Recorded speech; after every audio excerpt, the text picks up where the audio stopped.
na-recover ko kami sa ambulance. So, RJ, na-recover ng mga tao sa ambulansya.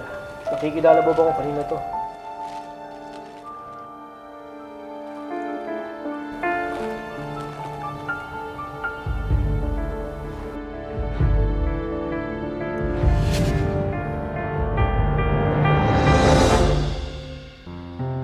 Ninong? Kailangan niyo daw po akong kausapin? Katie, gusto ko lang sana itanong kung maganda ba to. Kasi yun sana ang gusto ko i-regalo sa kanya. Gusto ko sana na ito yung suotin niya sa wedding namin ng nanay niya. Ninong naman, akala ko kung ano na. Ninong, kahit anong ibigay niyo kay Annalyn, magugustuhan nun. Mahal na mahal ka kaya nun. At saka, makasalan mo ng nanay niya. I'm sure yun pa lang, masayang-masaya na siya. Salamat, Katie. Tsaka parang favorite color niya to, di ba? Oh? Dalagang dalaga. Tama ba yung size? Kay Annalyn to. I remember buying this for her para sa wedding.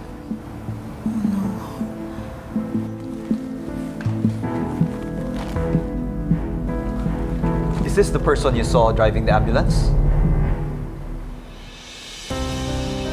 Is that Doc Carlos? You know him? Annalyn and I visited him at the mental institution, but I'm sorry. I didn't recognize the man in the ambulance because he's wearing a face mask.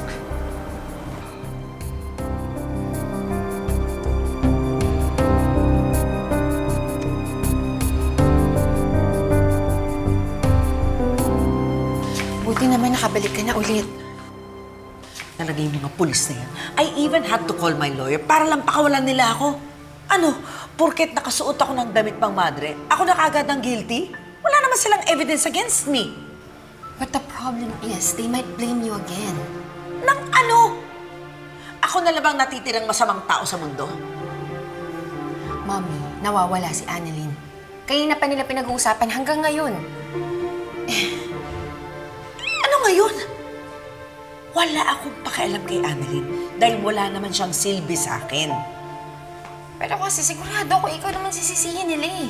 Eh di patunayan nila, hindi ako takot dahil wala naman akong ginagawang masama. Sino gagawa nun?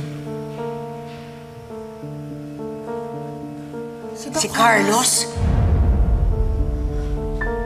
Eh kung siya ang nagsunog ng venue, malamang siya rin na may hawak kay Annalyn. Pero kung ginawa niya yun, talagang patapon na yung buhay niya. Wala siyang pag-asa. Talagang wala siyang pag-asa, kaya ikaw, huwag ka na masyado magpapaniwala sa taong yun.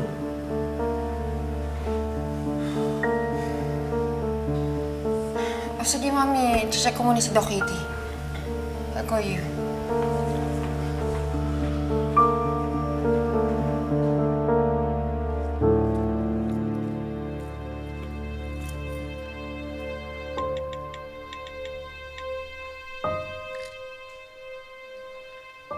Hello?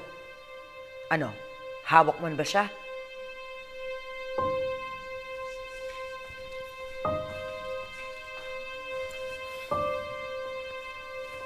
Nurse Ivan, Nurse Karen. Anong nangyari kay Dr. Enriquez? Eh, hindi rin nga namin alam eh. Basta naabutan na lang namin siyang walang malay sa venue. Basta kasi nung nagkasunog, yung mga tao nagkagulo ng Oo kakuhan eh. Baka rin nakalanghap siya ng maraming uso, kaya nawalan siya ng malay. Kamusta na si Doc Katie? Ano, sa tingin niyo ba makakaligtas si Doc Katie? Guys, ano ba kayo? Kaya ni Doc Enriquez yan. Nasa Apex na tayo, maililigtas siya.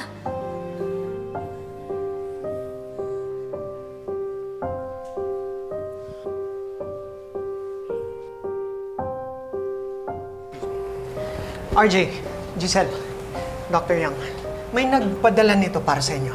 Mukhang wedding gift eh. It's heavy. Open it. Pabalik mo na yan, pare.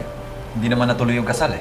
Doc RJ, I think you should open it. I have bad feeling about it.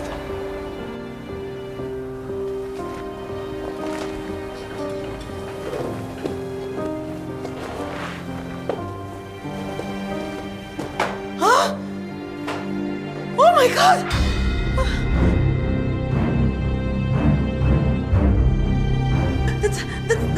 That's Annaline's gown!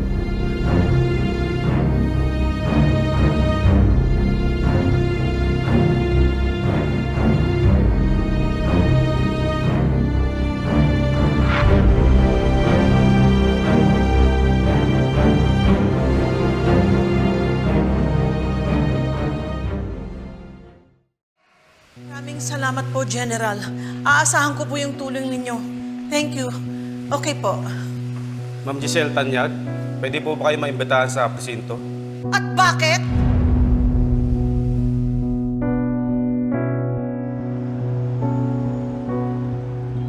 Officer, bakit niyo ba ako pinapunta dito? Alam niyo naman nagkakagulo kami. Ang dami-daming nangyayari sa Apex. Nawawala yung pamangking ko. So this better be important. Ma'am, may kilala kaming tao na maaaring makatulong sa inyo. Isang orderly mula sa Hiraya Mental Institution. Hiraya?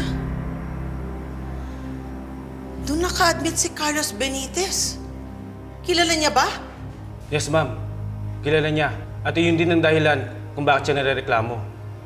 Napag-alaman din po namin na tinutulungan niya si Carlos Benitez para makatakas.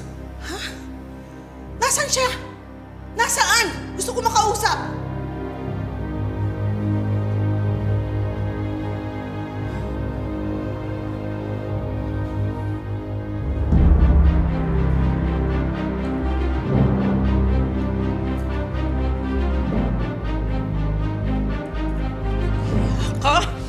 Ayop ka!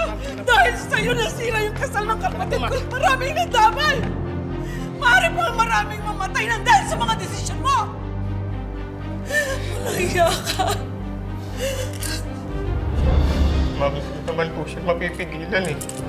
Anong hindi? You have authority over him! May sira sa ulo yung tao, pinayagan mo siya makatakas! Hindi ko totoong baliw si Dr. Carlos Benitez. Ha? Anong hindi totoong baliw? Nagpapanggap lang ho siya. Hindi ho totoong schizophrenic si Dr. Carlos Benitez, ma'am. What?